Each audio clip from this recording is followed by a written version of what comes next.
Welcome to Inside India. I'm JP Ong, and here are your headlines. President Trump calling on the EU to impose up to 100% tariffs on China and India as he tries to ramp up the pressure on Russia to end the Ukraine war. But that doesn't seem to be fazing India. Prime Minister Narendra Modi saying he hopes to speak with Trump soon after the American president revived hopes of a possible deal. A U.S. federal judge temporarily blocks President Trump from removing Fed Governor Lisa Cook after Trump moved to fire her in August due to an unprecedented attack on Fed independence.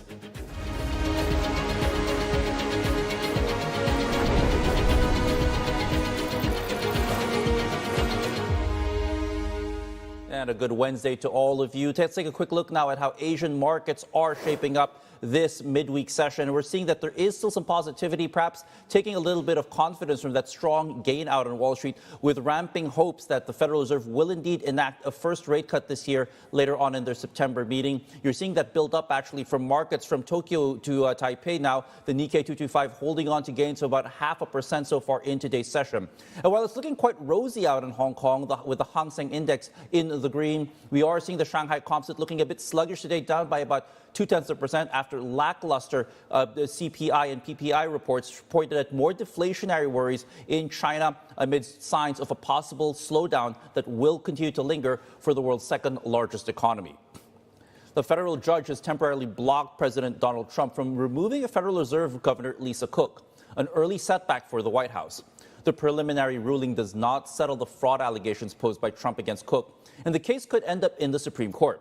The U.S. dollar index today softening actually about 97.77 against most of its major currency peers actually. And we're seeing the Japanese yen, despite that softer dollar, also looking a bit firm today at 147.31 against the greenback. The Indian markets also come online in about 43 minutes, and here's what Nifty futures are indicating. And the question now is, could we see the Nifty 50 actually breach 25,000 later on? That seems to be the case based on what they're foreshadowing. 25,010 points is where Nifty 50 is right now. That means it's implying about a 150-point gain from Tuesday's close, and we'll watch closely to see if that does come to pass, if they can hold on to gains, because that will indicate not just a sixth straight day of gains for the Nifty 50, but also perhaps crossing a milestone and perhaps indicating that that market confidence, that is, in India is indeed a bit more robust and perhaps has a little bit more legs actually than previously thought. Now, we're keeping an eye on tariff developments. President Donald Trump says his administration will keep negotiating with India to address trade barriers, adding he expects to speak with his very good friend, Prime Minister Narendra Modi, in the coming weeks. Modi reciprocating Trump's thoughts on a talk and adding teams of the two countries are working to conclude trade discussions at the earliest. Meantime, CNBC TV 18 is reporting that negotiators of the two sides could have an in-person meeting this month. While President Trump looks forward to speaking with Prime Minister Modi, he has also asked the European Union to impose tariffs of up to 100% on India and China to increase pressure on Russia to end its war on Ukraine. And Trump's call comes just as New Delhi hosts a European delegation this week. Reports say the two sides will discuss trade, trying to bridge differences on agriculture, dairy, and non-tariff barriers. So far, 11 of 23 chapters have been settled, including digital trade, IP, and dispute settlement. India and the EU are targeting a year-end deal, with talks gaining urgency after the U.S. doubled tariffs on Indian goods. In corporate news, Apple is unveiling its much-awaited new product lineup overnight. The new iPhone 17, said to be made in India, marks Apple's shift away from reliance on China for production. The tech giant is now betting on better build quality to capture users. CNBC's Steve Kovac has more details. Apple went back to basics at its annual iPhone event on Tuesday. Forget about AI. Apple is focusing on hardware again, launching a new iPhone design for the first time in 5 years. That would be the iPhone Air, which Apple says is its thinnest iPhone model yet, and still just as powerful as its Pro phones. We'll see if that model is enticing enough, though, to bring the iPhone business back to steady growth. Beyond the iPhone Air, the other three models were what you would expect, modest updates over last year's models. The iPhone 17 comes with a better camera, smoother screen resolution, and better battery life. And the two Pro models have a redesigned camera system and improved performance. As for pricing, the Pro got a $100 increase, while the other models stayed the same price as last year. And the iPhone Air will start at $999, which is the same price Pro phones used to cost. Those price increases will help offset Apple's tariff costs while improving margins and sales growth. Beyond the iPhone, we have some wearables as well. The new AirPods Pro 3 now feature heart rate tracking and use artificial intelligence for real-time translation. And the Apple Watch Series 11 can connect to 5G networks and alert you if it detects high blood pressure. With pre-orders starting this week and sales starting next week, we now look for our first reads on demand for Apple's latest slate of products. Apple Intelligence didn't turn out to be the boost the iPhone business needed last year, but perhaps going back to basics with enticing new hardware will do the trick this time. For CNBC Business News, I'm Steve Kovac. Exciting times for Apple, and Kiranjit Kaur is the Associate Research Director of Devices Research at IDC Asia Pacific. And again, as we mentioned a while ago, Kiranjit, very exciting times for Apple, and especially for India because it's becoming an even more important hub of manufacturing for the iPhone maker and also a source of iPhones to the U.S. If I'm not mistaken, based on IDC's research, there's an estimate that 80% of iPhones now shipped to the United States actually come from India. I'm curious as to how this compares to the levels of iPhones shipped from India to the U.S. in 2022, and given the fact that Apple decided to make that firmer shift of production to India during that year, how has it changed over these last 3 years? So Apple has been manufacturing iPhones in India for a couple of years now, starting from way back in 2017. But it started to ramp up, during the pandemic time, and then, this year with the tariffs, it escalated very, very quickly. So, if you go back 3 or 4 years, less than 10% of the global iPhone manufacturing was done in India. But if you look at this year, in the first half of this year, almost a third of iPhones globally, they were made in India. And majority of the iPhones that shipped to the US this year, they were made in India. Compared to, last year, it was maybe around 20% of the iPhones in the US. Those were made in India, but this year it's more than 80% so far. And that's a result of the tariffs to kind of, not have the impact of the tariff price increases. Apple had been quickly able to move a lot of the production to India. And to add to it, in the past, a lot of the iPhones that were made in India, they were the older models that we call the N- models. But Apple has been able to ramp up the production of the Pro series. So even the latest Pro series are now being made in India. And that has helped to kind of shift some of the U.S. demand of the manufacturing to the India market. I want to get to that in just a little bit, Kiranjit. But again, you're talking about 20% to 80% in less than 12 months. And as we know, shifting manufacturing from one country to another, especially for things like iPhones, aren't easy. These things take time, maybe even years. But this was done in less than 12 months. I mean, what's been key for India for this shift from Apple to shift the production successfully from China to India in the case of Apple?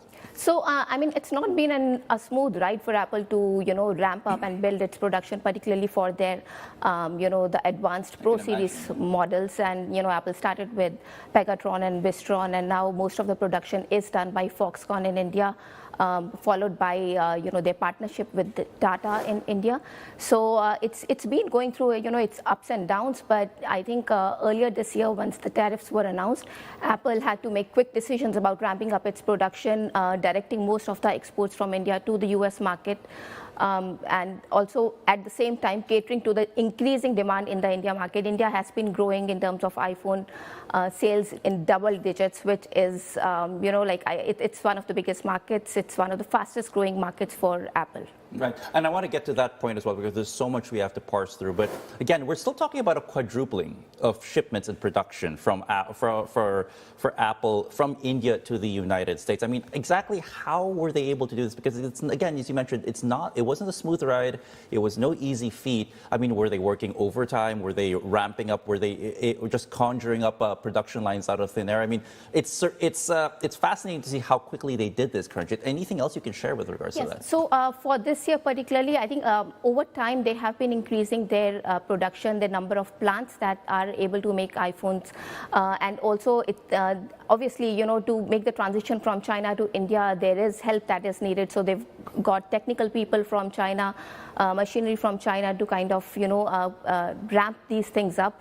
obviously with hurdles because there have been a lot of issues in terms of getting visas for some of the people from China to come and help out. But despite that, I think during this year and particularly in the earlier part, April, May, there had been a lot of efforts to kind of even work through weekends and ramp up production so that they can increase the supplies for the US market. Yeah, and this also hints perhaps at possible competition between China and India at the moment. Do you think this trend is going to continue, actually, that India will continue to eat away at this market share? Because it seems right now India seems to be a more favorable platform manufacturing base for a place like Apple, for a company that is like Apple. And I would say it's not just for Apple. I mean, if you go back a couple of years, less than 10% of the global smartphone production was in India. But looking at the situation now, almost 15 to 20% of the global smartphones, they are made in India. Now, granted, a lot of those smartphones, they are meant for local consumption, but we see players like Apple, like Samsung, and even some of the Chinese players, they are exporting a lot of their phones which are manufactured in India. The other question, Kiranjit, also with regards to the shift is that, and this has been something that skeptics of Indian manufacturing have raised in the past. Does India have the skills or the capability or the manufacturing know-how to handle high-end devices like these iPhones? How easy or difficult has it been for them to move up the skills curve, to go from, say, making some of these older iPhone models towards these iPhone Pros, the high-end ones? And is it as difficult as we think it is, or is it actually quite easy for a country like India to do that? I would say it has not been easy. If you look at smartphone manufacturing, it is an assembly of a lot of sub-assemblies, 10 to 15 sub-assemblies of different components, whether it's the display or it's the camera or it's the PCB. If you look at the stage where Indian manufacturing is, a lot of it is focused on batteries and adapters and chargers and PCB assembly. If you look at some of the complex ones, which is displays and cameras, a lot of those sub-assemblies are still imported. They are not being done in India. So in terms of value add that we see in terms for manufacturing in India, there is still quite a long way to go. And even for Apple, if we see that even for PCB, it is a lot of assembly is done rather than the sub-assemblies are still kind of imported from outside. And is it the goal perhaps for India to try to take more of that manufacturing, the sub-assembly components as well? Or is it right now, is this enough for India, the final assembly and the late stage assembly stages, for lack of a better term, is India going to be satisfied with that? I think that is just the starting point. Eventually, the aim is to have the more high value add assemblies to also shift to India. We've seen Samsung, they started doing the display manufacturing in India a couple of years back. So the aim is also obviously that, some of these high value add assemblies start to shift to India.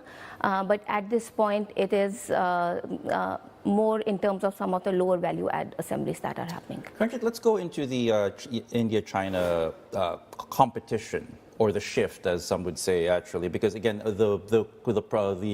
the thesis there was if China is going to get hit by more tariffs, if there are more lockdowns in the future, you want to diversify your manufacturing base. And places like India have raised their hand and said, hey, we are an alternative, come over here. Now we have the issue of possible tariffs being higher in India versus China because of the tariff pause that's been extended towards Beijing.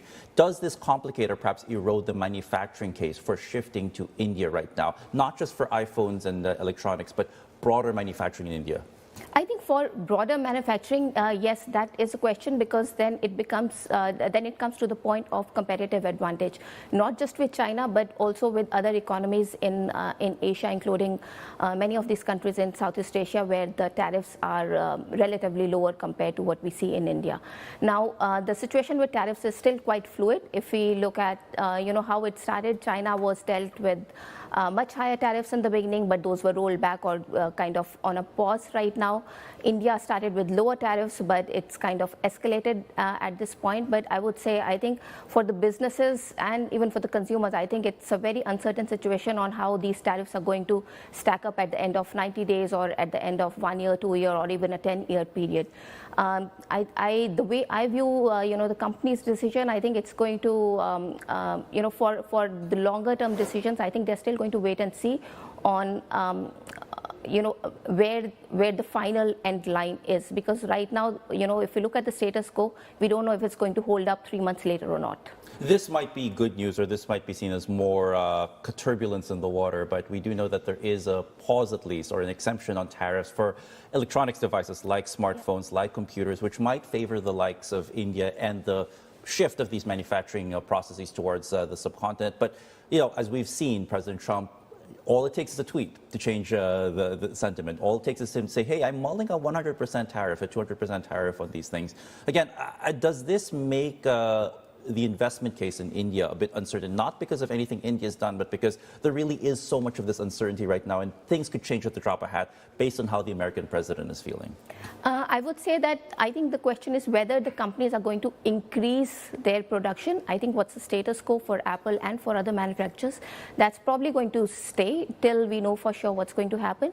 But yes, in terms of increased investments, I think that's where the companies may take a pause and say, okay, we are not going to ramp up the production in India to 2x, 3x over the next few years, but see, where things are headed accordingly. No, Kiranjit, you mentioned a while ago, and I want to get to this point you actually raised. It's that the iPhone demand in India has also picked up. The domestic market is looking robust. If I'm not mistaken, $9 billion in sales, up 13% from the last fiscal year.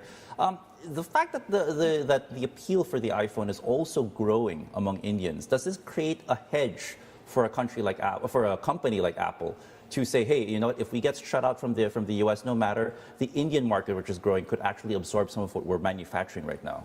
Yes, so obviously I think one of the key points for Apple to manufacture in India is that they don't face the high import taxes if the iPhones are made in India. So that kind of helps to bring down the prices of iPhones for the India market. But at the same time, India has offered production link incentives.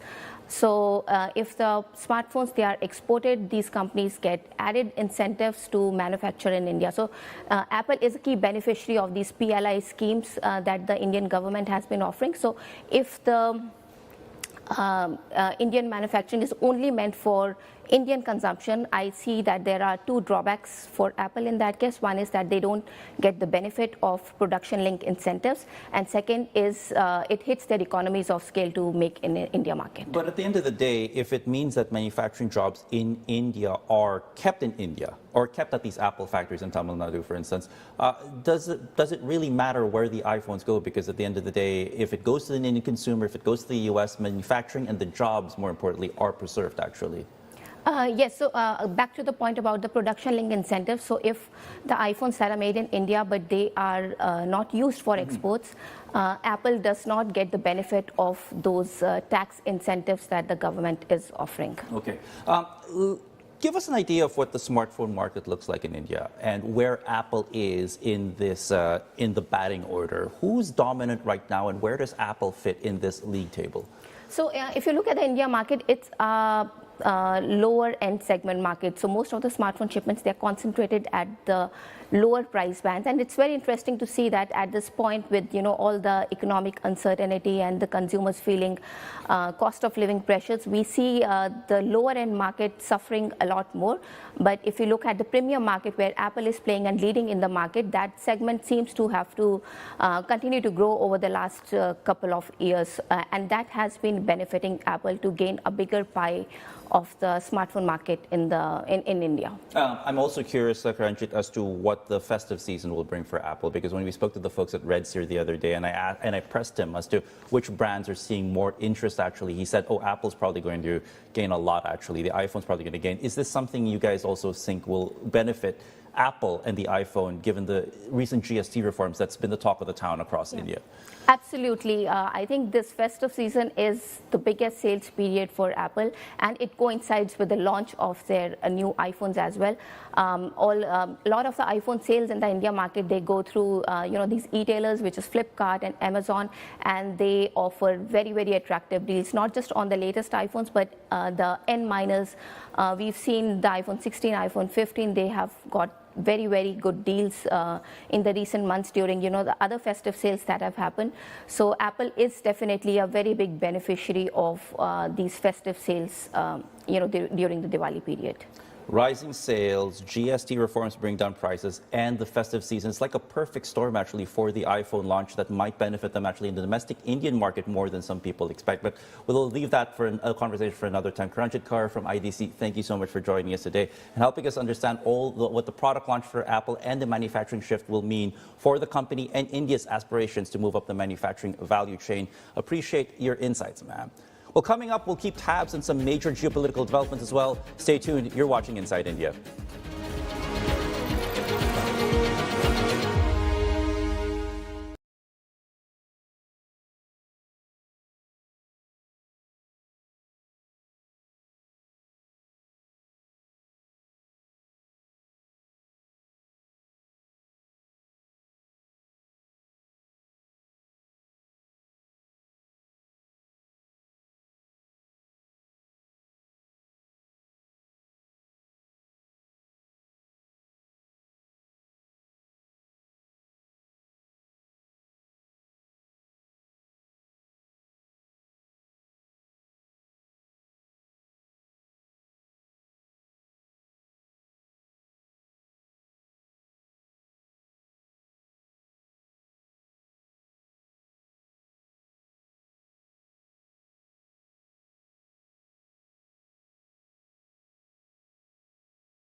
Let's take a quick check now of oil prices, which are edging higher overnight, as you can see here, with WTI and Brent crude both up by a matching 0.8% as dramatic developments unfolded in the Middle East.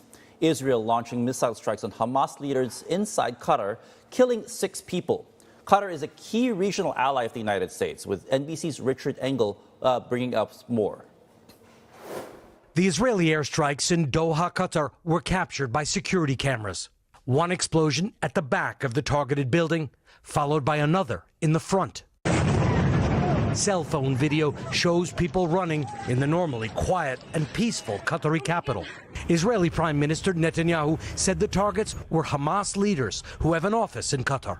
I convened the heads of Israel's security organizations and authorized a surgical precision strike on the terrorist chiefs of Hamas.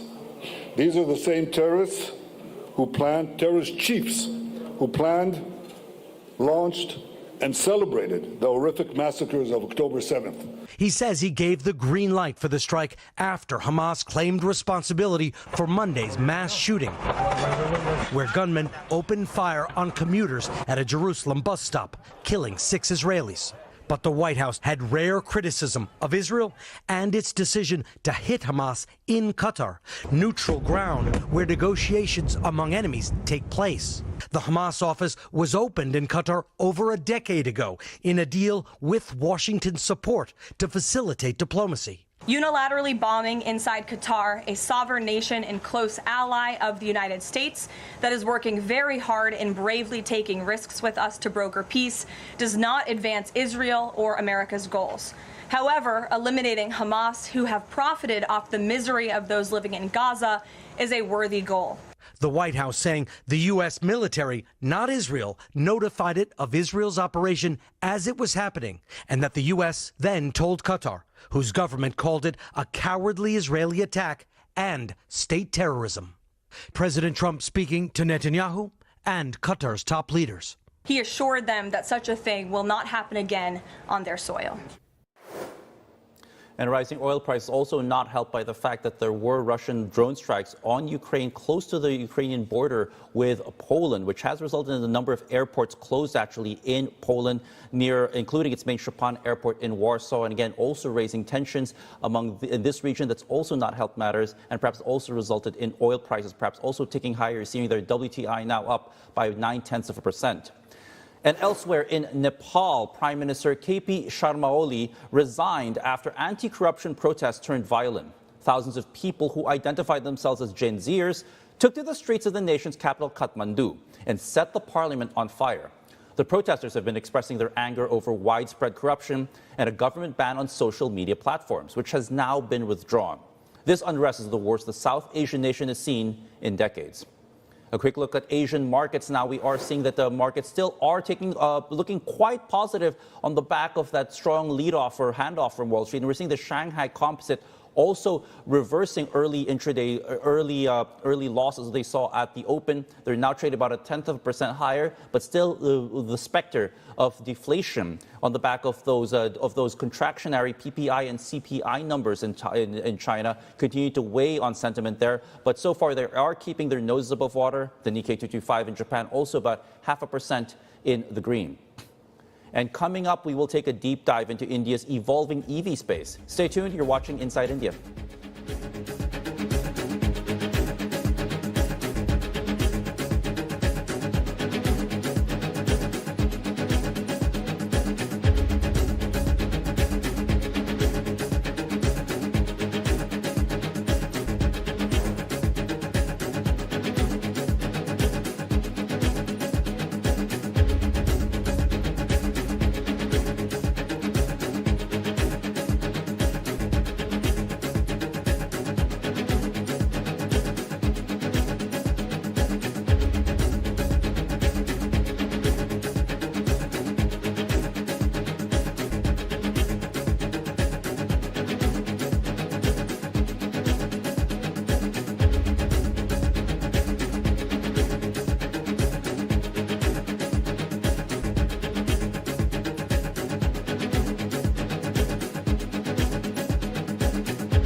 Welcome back. You are watching Inside India, and some of the stories we're keeping tabs on today.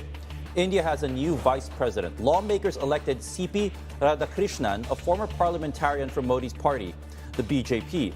He won 452 of 752 votes, defeating the opposition candidate B. Sudarshan Reddy. Radhakrishnan succeeds Jagdeep Dhankar, who resigned in July for health reasons. India's vice president also serves as chair of the upper house of parliament and steps in as acting president if needed. Meanwhile, northern parts of India continue to battle floods.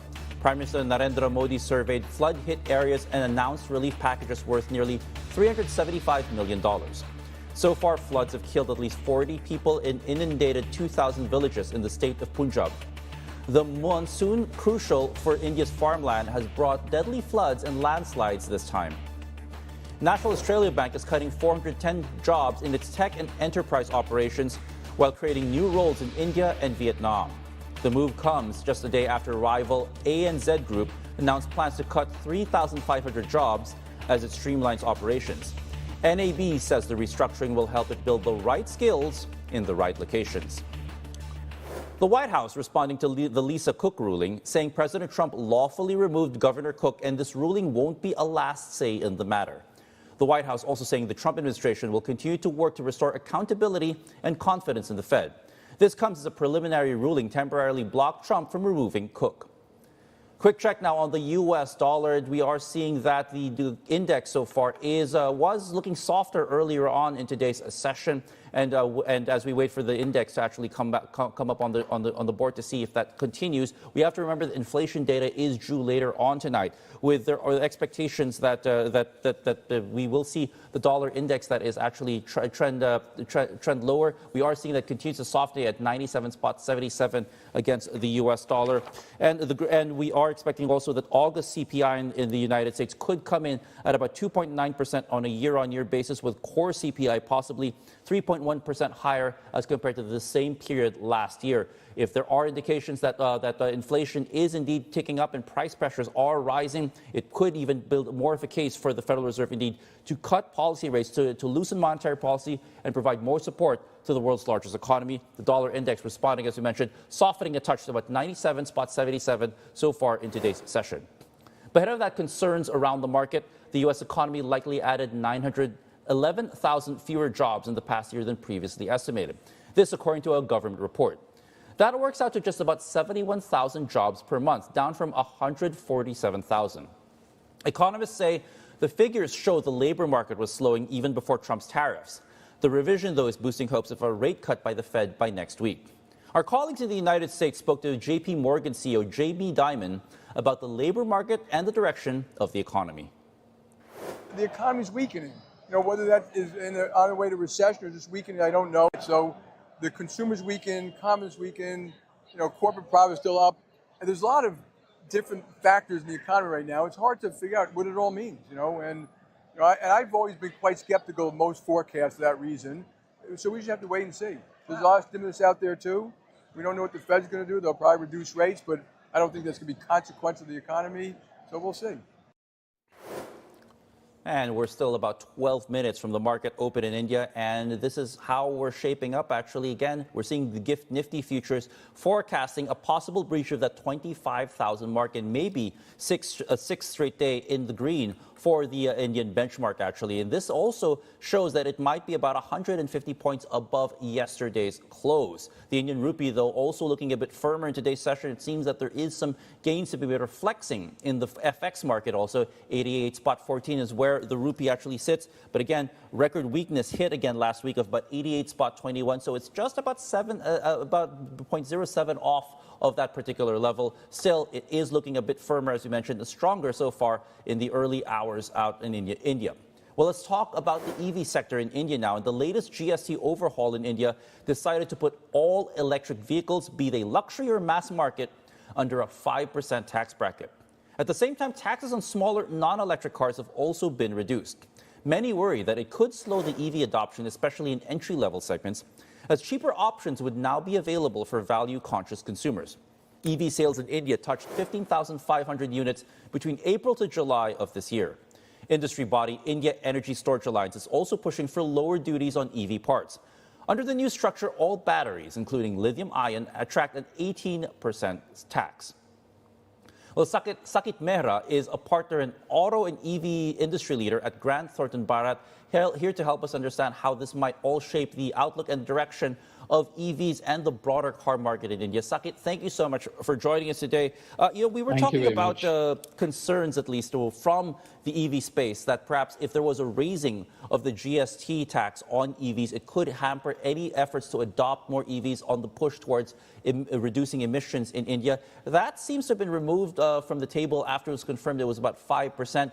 Does this actually remove things, or does this still complicate things, given the fact that taxes on other cars were also lowered during that recent review?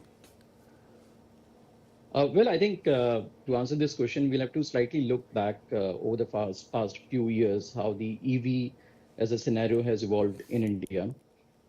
We have seen a 10x growth in terms of the volumes across all the segments, be it passenger cars, two-wheelers, vehicles, etc. And a lot goes with respect to the government support and the state government supports, which have been extended not only to the manufacturers, but even to the end users. So a lot of policies, we call it FAME policy, which is faster adoption of electric vehicles, the PLI, which is production-linked incentives, which are given to the manufacturers. All this has led to this significant growth, of the electric vehicle market in India. Currently, as we look at almost 8% is the share of the electric vehicles out of the total vehicle market that we have in India. Now, GST 2.0, which got announced last week, is a significant step in terms of making the vehicles more affordable. And I'm talking more from an entry-level car standpoint. I think the biggest beneficiary is going to be the entry-level cars, because that's where the maximum amount of rates got reduced. And this will also create some stiff competition with the electric vehicles and the entry-level ICE vehicles, because the electric vehicles still attract a 5% GST, wherein the GST has been reduced from 28% to 18% on the entry-level cars. Now, a consumer in India is a very value-conscious consumer. They would certainly look at not only the price, but also the convenience of owning a vehicle, which means that the charging infrastructure plays a very significant role. The parts availability for the service also plays a very significant role. So the end consumer will now have to decide if they were to choose between an electric vehicle or an entry-level electric vehicle, or maybe an electric vehicle ICE vehicle. So from that standpoint, there is some parity which is going to be there. And it's going to be interesting to see, because the volume really comes from the entry-level cars in India. You mentioned a while ago that there are a couple of other factors that will influence whether or not an Indian consumer will adopt an EV, and one of them is the charging infrastructure. Where exactly are you right now there, Sakit? Is it going to be widespread enough to actually support a concerned Indian consumer that's worried about where I'm going to be able to charge, and will I be able to charge fast enough? So I think two things over here. If you look at from a public charging infrastructure standpoint, yes, the number of charging points has been growing over the past few years. Still, I would say the fuel stations are almost 4 times of the charging stations that we have for the electric vehicles. Nonetheless, if we look at the segment of the luxury cars in India, I think that's the segment which has been attracting the most amount of traction. Why? Because A, there are many good options available for the owners. B, when we talk about the luxury cars, and we talk about the high net worth individuals or the ultra high net worth individuals, they have easy accessibility to the charging infrastructure. Why? Because they can put a charging infrastructure at their houses, because most of the HNIs and ultra HNIs live in individual houses rather than apartments. And that's a trend that we are seeing in tier 2 and tier 3 towns in India as well, because that's where, again, you have accessibility to charging. You can fix a charger at your home instead of residing in an apartment. So I think there are these other factors which also go a very long way in terms of determining whether one should really go for an electric vehicle or should continue with the age-old ICE vehicle. And one thing you also highlighted there, Sakit, was after-sale service. And this is not just for cars, but many other people who decide to buy broader appliances, electronics. Is there going to be enough service there to make sure that I can get my car back running again? Where are we right now? And what's going to be key here? The quality that's delivered by the dealers, or is this going to be also the number of technical specialists who can actually provide after-sales service in India. Where are we on those fronts right now with regards to after-sales service there? So it's the second one which you pointed out. So it's the availability of the right set of professionals to be servicing these vehicles. India still faces a skill gap with respect to availability of the technicians to service an electric vehicle. And that's where the various agencies, the skill development agencies, are really working on in terms of how we can quickly fill up this gap of making the right sort of people available to service an electric vehicle. The second issue is more in terms of the parts availability. Now, cost is definitely one of the consideration, but the availability is also one of the key consideration, or one of the, I would say, a limitation for a person to choose an electric vehicle vis-a-vis an ICE vehicle. So both the factors, skill as well as parts availability is a big issue. But nonetheless, I think one of the other points which I would like to mention over here is a lot of OEMs are kind of creating that environment, investing heavily in terms of making sure or building up the confidence of the end user with respect to the services availability or the parts availability. So I think there are challenges, but there are ways to be addressing these challenges, which is being done by most of the OEMs. You brought up a very important word here, Sakit, and that's confidence, not just in the availability of service, but also in the car itself. Now, if you look at a country like Singapore, for instance, where I'm sitting right now, you'd think that because of the roads, because of the distance right now, there won't be range anxiety and that it's okay to drive an electric vehicle. But if you look at a country like, say, Thailand or the Philippines, and I can imagine India as well, where the roads are not that good, you might have to drive long distances, you might question whether or not an EV can get you there, not just in terms of range anxiety, but also in terms of the power that might be needed to drive, say, more sturdy SUVs or pickup trucks. I mean, how much of that is a factor in perhaps that will have to be overcome, really? The fact that perhaps EVs are not seen as sturdy, as, say, compared to a pickup truck that might service somebody in rural India better than, say, an electric vehicle? Well, I would say the trend is slightly changing. Why? Because most of the new user or the car buyer is in fact wanting to go for SUVs, whether it's electric or it's non-electric.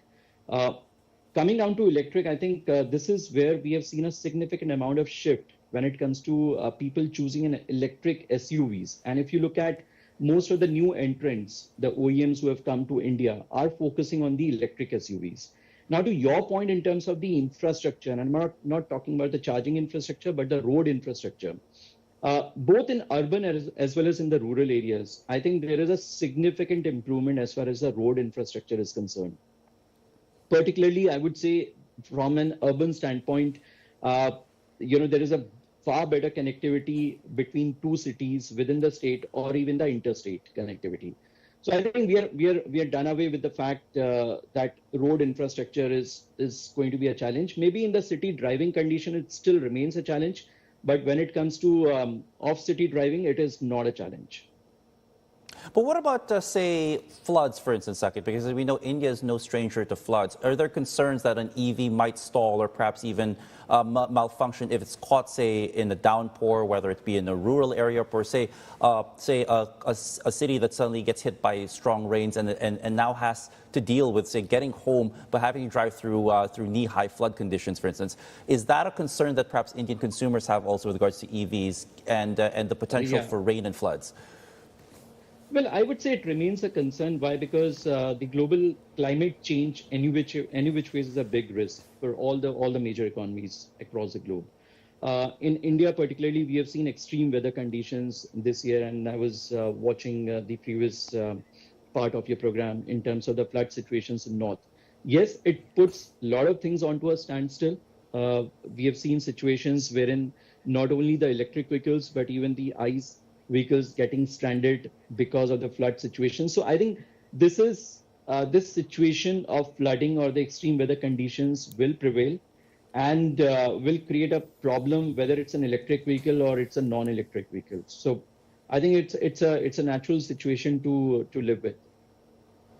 Saket, let's talk about the market right now because it's still very competitive and pretty much dominated by a number of local assemblers in India, the likes of Mahindra, the likes of Tata, for instance, and MG Motors come to mind.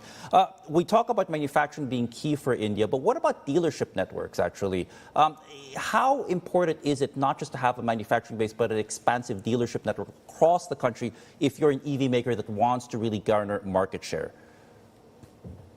Well, it's so very important because, for example, if you look at the new entrants like Tesla or say VinFast, I think what they've focused is more to have the network spread across the major cities. And I'm not talking about the tier 2 or the tier 3 towns.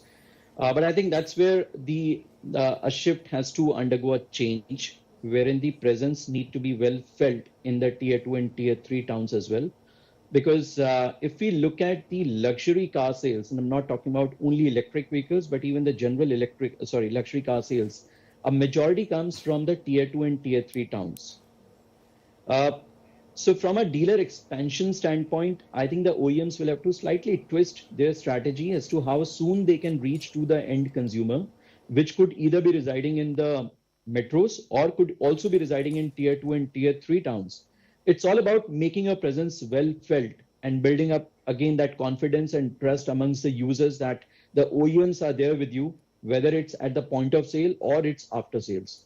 I think that's where some of the OEMs really struggled in the recent past, wherein they've not been able to expand the network or identify the new dealer principles as compared to what they should have done in recent past. And since you brought up luxury here, Saket, I wonder what the GST reforms and the current consumption trends in the auto sector in India mean, what it will mean actually for the luxury space. Because as you mentioned a while ago, price is still a huge consideration for many Indians adopting these luxury cars. What does this mean? Will the adoption for premium car EVs in India perhaps be slower? And what would that mean for the likes of Tesla that just recently said, hey, we're going to start pushing into this market a lot more forcefully than we have in the past? Yeah, so I think if you look at India is a very different market when it comes to luxury car market because the volumes are very low. We are talking about just few thousand of units which get sold every year. Roughly around 51,000 units is the total volume of the luxury car market. Now, interestingly, the growth of this particular segment, I would say luxury segment, has been, or I would say the share of this luxury segment has been somewhere around 1.2%, and that's been a trend over the last 3 years. But interestingly, the share of luxury EV vehicles or luxury EV cars has gone up significantly. If we compare it between what it was there in 2024 and what is there in 2025, at least the first 5 months of data, there is almost a growth from 7% to 11%, which means that there is a buyer.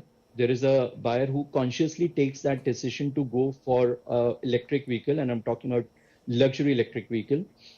These are the set of consumers who are very conscious about sustainability.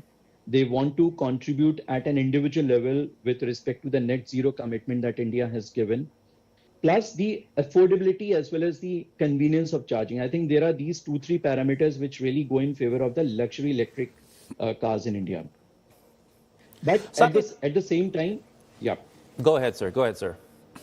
Yeah. At the same time, there are challenges. Pricing certainly, as you pointed out, becomes a big challenge, particularly the high import duty that we have on the imports which happen, or even the localization efforts, which is not easy in terms of availing the benefits of the local state incentives, because you'll have to really demonstrate as to how much of localization has actually gone in producing or manufacturing these electric vehicles in India. Saket, this is a very competitive market space, and while you're seeing a lot of jockeying among the local assemblers right now, we do see a lot of foreign EV makers struggling. We have the likes of VinFast coming to a very competitive market. Even BYD of China seems to be struggling in India more than they do in other markets like Europe or even Southeast Asia. Why do you think it's been so difficult for foreign car makers to make a strong presence, at least, or carve out a strong presence in the EV market or the fledgling EV market out in India? So 3 reasons primarily, I would say, in my view. One is the dealership network. For example, if you look at what happened with one of the recent entrant to India, one of the large OEMs, they signed up, or they wanted to sign up with many number of dealerships or the dealer principals in India, but they couldn't. And there are multiple reasons for it as to why the LOI, which initially got signed, had to be pulled back by these dealer principals. So that's one in terms of how do we make sure that, yes, we build up that trust and confidence for the dealers to be coming and participate with the OEMs in expanding the network. Second, and a very important aspect, is also the pricing, because as I talked earlier, in terms of when you compare a product which is completely manufactured in India vis-a-vis a product which is imported or say assembled in India, there is still a huge price gap. And India, the end user or the buyer is a very value conscious, very price conscious. So pricing also plays a very significant role. And the third is in terms of the availability of the service network, which is again linked back to how many touch points do I have as far as my dealers are concerned, the availability of the parts, whether these are localized or these are imported. So I think it's something which goes at the back of the mind of the Indian consumer or Indian car buyer when he or she decides to choose an electric vehicle which is completely built and manufactured in India vis-a-vis a product or a car which is imported or assembled in India. Saket Mehra from Grant Thornton Bar, thank you so much for joining us today. And perhaps the key takeaway here is EV selling in India is not easy indeed. It's a fledgling but very competitive space, and we'll continue to watch this space with great interest. Appreciate your insights, sir.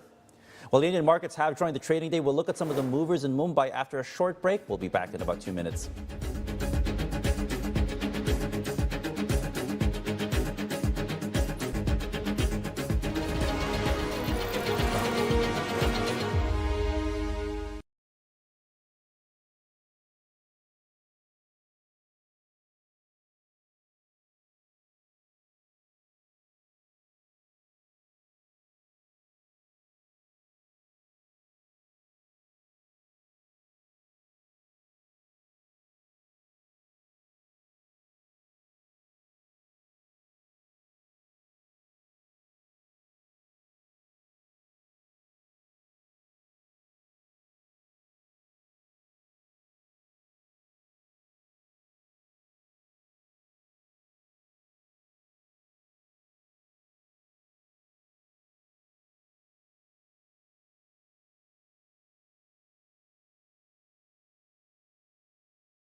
About 23 minutes since Indian markets came back online, the Nifty 50 putting on strong gains up to 24,977. Not exactly the 25,000 breach that GIFT Nifty futures were actually foreshadowing, but again, we're barely half an hour into the Wednesday trading session and things are looking up for the equity index. The rupee also looking a bit firmer today at 88.11 against the US dollar.